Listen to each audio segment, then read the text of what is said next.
So fundamental theorem of algebra says every non-constant polynomial of degree n has exactly n zeros in C. Actually कहते हैं at least 1 0 इन C पहले prove करते हैं और फिर उसी से जनरलाइज कर देते हैं कि एग्जैक्टली n zeros इन C. तो मेरे पास पॉलिनोमियल है, मान लीजिए pz a0 plus a1z and so on a n z power n and a n is non zero. देखिएगा, suppose let pz has no zero in C. मान लेते एक भी जीरो नहीं, देखे क्या आफत आती है. तो fz equal to 1 upon pz is entire, क्योंकि pz के पास कोई जीरो नहीं है तो ये entire function, ratio entire function, denominator is no zero. So fz is of the form a n z power n plus b a n minus 1 z power n minus 1 and so on a1 z प्लस a naught. This is of the form, मैं a n z to the power n throughout common ले रहा हूं. अच्छा, एक चीज और कर देते हैं यहां पर, let z equal to i power i theta, थोड़ा सा आसान हो जाएगा.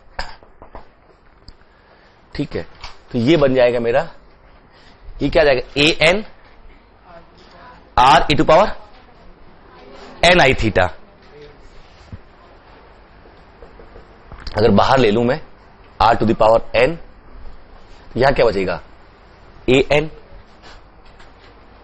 प्लस अगले में क्या बचेगा, a n minus 1 upon r e power minus i theta. ठीक है, plus a n minus 2 upon r square 2i theta, और लास्ट में a naught upon r to the power n e power minus n i theta. ऐसा बन जाएगा. अब ये जो ये वाला है ना, ये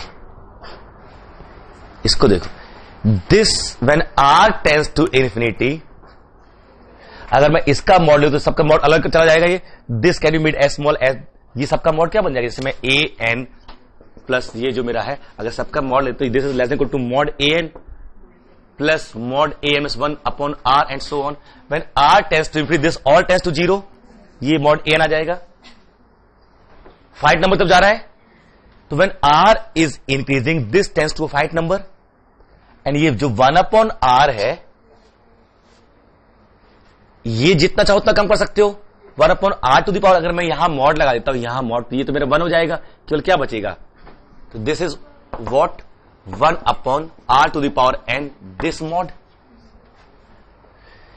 this mod can be made close to mod a n, तो this is what less than 1 upon r to the power n mod a n. For sufficiently large mod z, कभी तो 1 से भी लेस आएगा ना, 1, तो ये कर सकता हूं मैं इसको. ठीक है, और लेस देन 1 भी दिखा सकता हूं. कैसे, r और बड़ा कर देते हैं हम लोग. भाई r जितना चाहता हुआ ले सकते हैं हम लोग. फंक्शन इंटायर है मेरा.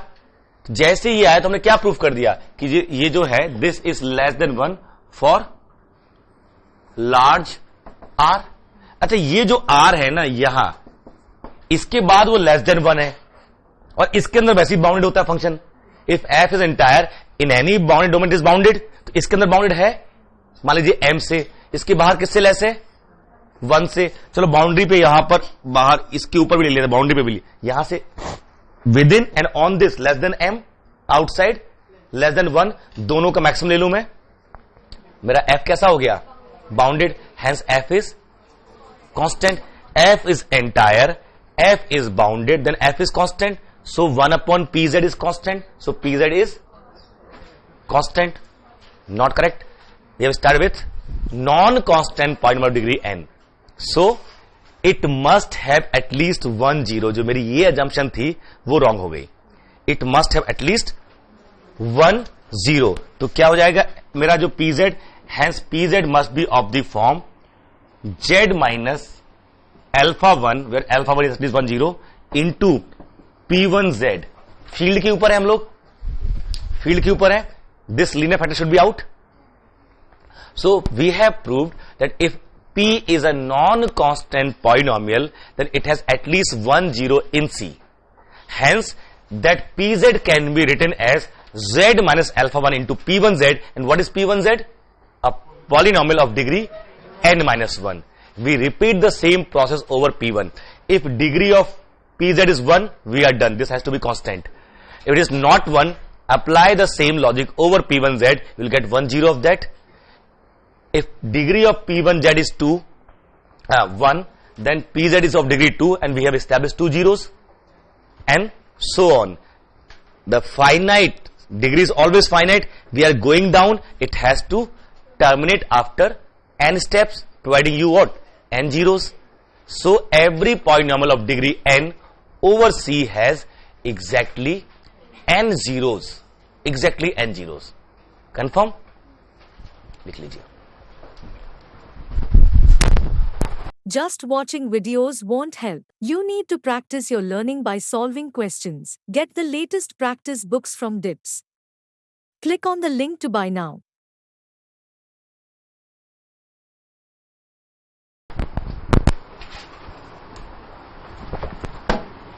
ठीक है, ये जस्ट बता दिया आपको. एक एप्लीकेशन लीजिए, जानते तो हम लोग बचपन से ही सब कॉम्प्लेक्स में सारे जीरो मिल जाते हैं, but it is an application of Liouville's theorem as well which can establish this result. आगे रोशी थ्योरम आएगी, वो भी रिजल्ट एस्टैब्लिश करती है. आपने अलजेब्रा में भी एस्टैब्लिश किया था इसको. ये जगह जगह एस्टैब्लिश होता है कि कितने जीरोस हैं, बट यहां पर जो पर्पस था वो कुछ और था. क्लियर हो गया? इससे मैं ये तो कह सकता हूं अपना कि if Pz equal to ANZ to power n plus AN minus 1 A1Z plus A0, then this can be written as AN Z minus alpha 1, Z minus alpha 2 and so on Z minus alpha n. यहां नहीं पता कि A alpha I distinct है कि same है, हम अलग लेके चल रहे हैं फैक्टर्स में. अगर मालूम चल जाएगा तो हम स्क्वायर लगा देंगे ऊपर. There is no harm taking separate. That is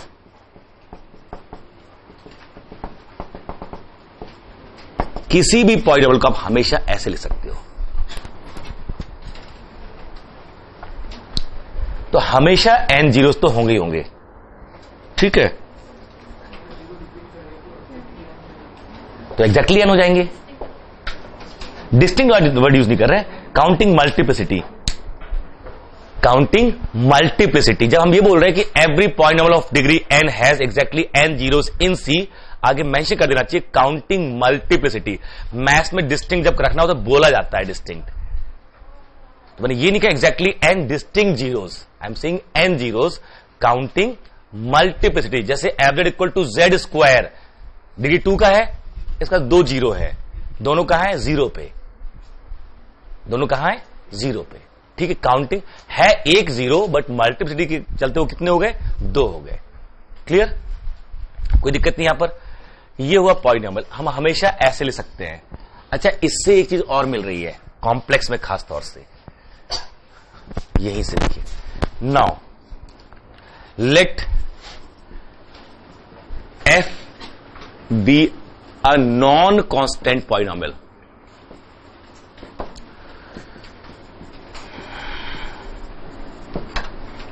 एक कोई नॉन कांस्टेंट पॉलिनोमियल ले लिया हमने, and beta is any complex number arbitrary taken from C. मतलब इन्फिनिटी चूज नहीं किया है, कोई बीटा आर्बिट्री चूज कर लिया हमने. तो define Pz as fz minus beta, then there can be at most, this implies degree of Pz equal to degree of fz of degree n ले लिया. Let f be a non-constant polynomial of degree n. Take any beta from C. Arbitrary beta you choose, 1 plus I, 1, anything.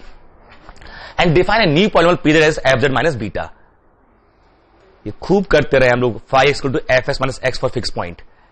ये जो गुणा भाग है ना, maths सीखने का तरीका भी होता है कि जो कहीं भी सीखा उसको कहीं भी फिट करने की कोशिश करो, other you will get result और कॉन्ट्रडिक्शन।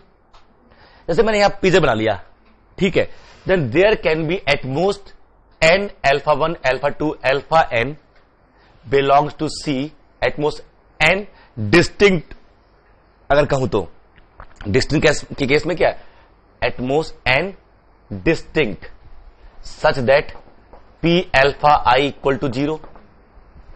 ये पॉइंट डिग्री n का अभी पढ़ा हम लोगों ने, इसके पास n जीरोस होंगे। डिस्टिंक्ट केस में कहेंगे तो कितने हो सकते हैं, एट मोस्ट n, ठीक है। This implies P alpha I equal to beta, at most this and at least one, at least one. एक तो हो गई होगा ना, एक तो हो गई होगा, P alpha I equal F alpha I equal to beta. इससे क्या प्रूफ हुआ, that means beta belongs to F of C, so F of C equal to C। दो चीज प्रूफ हो रही हैं, जो नॉन कांस्टेंट पॉलिनोमियल होते हैं ना, उनकी रेंज में पूरा C आता है। हर कॉम्प्लेक्स नंबर रेंज में जरूर आएगा। आपने एक बीटा आर्बिट्रेरी चूज किया और दिखा दिया कि एक न एक अल्फा I ऐसा है जिसपे उसकी वैल्यू क्या है, बीटा रेंज में आगे नहीं आ गया।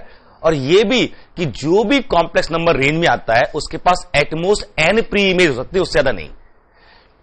अगर वो कह रहा है कि let up f is a polynomial, अगर ये कह दे वो आपसे, सपोज कि let f belongs to CZ polynomial,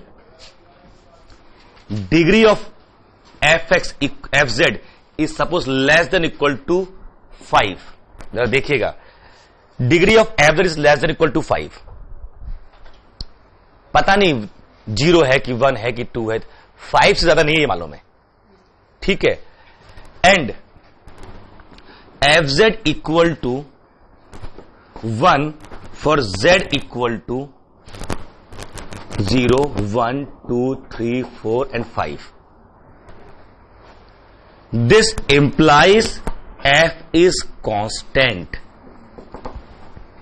कि नहीं। बड़ा सुंदर क्वेश्चन है, सुंदर है। अब देखो गौर से उसको, नहीं दिखा सुंदर? Degree less than equal to 5 है, हमने एक पॉइंट बनाई pz, fz माइनस 1, तो pz डिग्री भी क्या होगी, 5 और लेस। उसमें कितने जीरो आ रहे हैं उसके पास, 6 zeros। How it is possible, Isn't it? ये पॉसिबल नहीं है ना। तो फिर वो क्या होना चाहिए, ये कांस्टेंट हो जाए तो 5 क्या दुनिया भर में इक्वल हो जाएगा, वो हर जगह 1 हो जाएगा, कांस्टेंट ही बचा ना। अगर नॉन कांस्टेंट पॉलिनोमियल है तो उसकी डिग्री के इक्वल ही उसके पास 0 हो सकते, उससे ज्यादा तो नहीं हो सकते, तो प्रोसेस प्रूफ किया हमने। इसकी डिग्री लेस तो और इक्वल टू 5 थी, अगर ये नॉन कांस्टेंट होगा तो 5 से ज्यादा 0 हो नहीं सकते, जबकि इसमें कितने दिया आपने, 6। तो इसका मतलब मेरा ये कंसेप्ट कहता है कि non constant, it has to be constant, so degree should be 0। तो fz इज 1 फॉर ऑल। समझ में आया क्वेश्चन? फिर फ्रेम कर दूं, हम अप्लाई कर रहे हैं फंडामेंटल थ्योरम ऑफ अलजेब्रा कि if f degree of fz is less equal to 5 and fz equal to 1 plus iota for z equal to 0 1 2 और 5, ये ले लिया, this implies f is constant. क्यों? क्योंकि हमने pz मान लिया fz minus 1 minus i, then p of 0 equal to p of 1 and so on p of 5 equal to 0। p has 6 zeros, pz equal to 0 has 6 roots. ये आ रहा है contradiction कि नॉन कांस्टेंट पॉलिनोमियल के पास, तो मैंने यहां मन पर सही कर लिया था ना, यहां पर कुछ भी अब दोबारा लिखूंगा वही थोड़ी लिखूंगा, ठीक है। समझ में आ गया? तो इस फंक्शन क्या होना चाहिए, कांस्टेंट होना चाहिए, नहीं इस फंक्शन को कांस्टेंट ही होना चाहिए, ठीक है। कंफर्म? सी क्लास थ्योरम है ये. If f is a polynomial, degree of f is less than equal to n, and there are n plus 1 points so that f of z equal to something, then it has to be constant. If a polynomial of degree less or equal to n has condition, then there is a point which has n plus 1 pre-images, then function has to be constant. ठीक है. दो चीजें proof हुई कि जो polynomials है उनकी range में पूरा सी आता है और हर एलिमेंट सी में उसका एग्जैक्टली और एटमोस्ट एन प्री इमेजेस हो सकती है depending on number of zeros, है ना. पीजेड इक्वल टू 0 के पास एटमोस्ट एन डिस्टिंक्ट जीरो हो सकते हैं. तो एफजेड प्लस कांस्टेंट के पास एटमोस्ट, एफजेड माइनस कांस्टेंट के पास एटमोस्ट एन प्री इमेज हो सकती है, जो हमारे बात कर रहे हैं. तो कोई भी वैल्यू है इसके पास कितनी प्री इमेज होंगी? एटमोस्ट पीजेड माइनस 1 माइनस आई. इसके जितने सॉल्यूशंस होंगे, जीरोस होंगे, उतनी बार ये इक्वल आएगा इसके. इसे कितने हो सकते हैं? जितनी इसकी डिग्री है. हां, जब फंक्शन कांस्टेंट होता है तो हर जगह इक्वल हो जाता है. ठीक है, कंफर्म. अब इससे कोई ये कहे आपको कि let f is from c to c minus 1 analytic. देखिएगा, एनालिटिक और z टेंस यहां पर, and f is a polynomial, implies f is constant और नॉट. अगर कोई c से c माइनस 1 पे एनालिटिक, डोमेन मेरा c है, डोमेन मेरा c है, वो कह रहा है एक इंटायर फंक्शन है, एनालिटिक फंक्शन है c2, जो c पे एनालिटिक मतलब entire. So let f is entire function from c to c minus 1 singleton 1, और साथ में ये भी कह दिया वो पॉलिनोमियल है, तो फिर उसको कांस्टेंट होना पड़ेगा. क्यों? अभी आपने पीछे प्रूफ किया कि पूरा रेंज, जो रेंज होता है पूरा c होता है, एक भी एलिमेंट रेंज के बाहर नहीं जाता. यहां पे ये तय हो गया 1 रेंज में नहीं आएगा, तो फिर ये पॉलिनोमियल नहीं हो सकता. अगर होगा तो फिर कांस्टेंट होगा. नॉन कांस्टेंट पॉलिनोमियल रेंज क्या होती है? पूरा सी होती है. तो यहां से क्या मतलब गया? It has to be constant. ये सारे इंपॉर्टेंट रिजल्ट है जो एग्जाम में आते हैं. Be careful, try to retain these results about polynomial. ठीक है, ये समझ में आ गया. अगर कोई पॉलिनोमियल है, जैसे वो ये बोले ए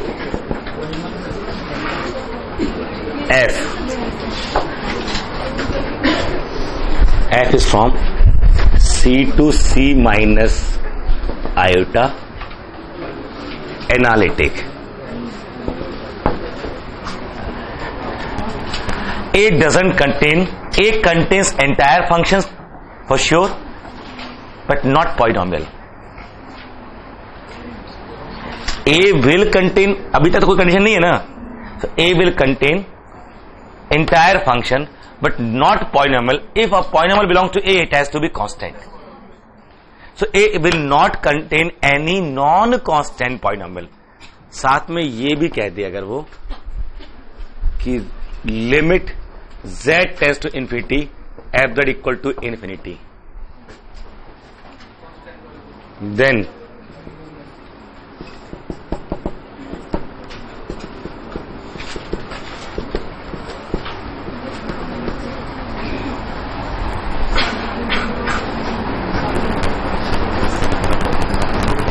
इसमें एक टर्म इस्तेमाल कर रहे हैं, अगर कोई फंक्शन इनफिनिटी पे जेड इनफिनिटी जाने पे वो भी इनफिनिटी चला जाए तो पॉलिनोमियल बन जाता है. हम will prove, able to prove. तो आंसर आया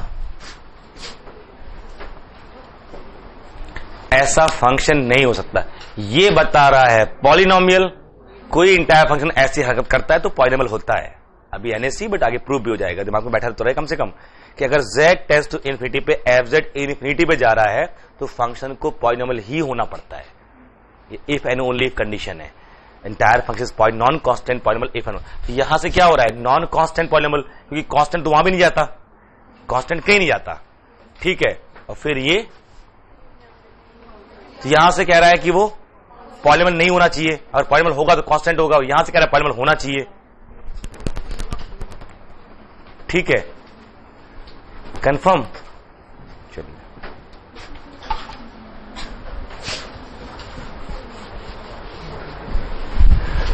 नेक्स्ट देखिए, एक आर्टिकल देखिए छोटा सा।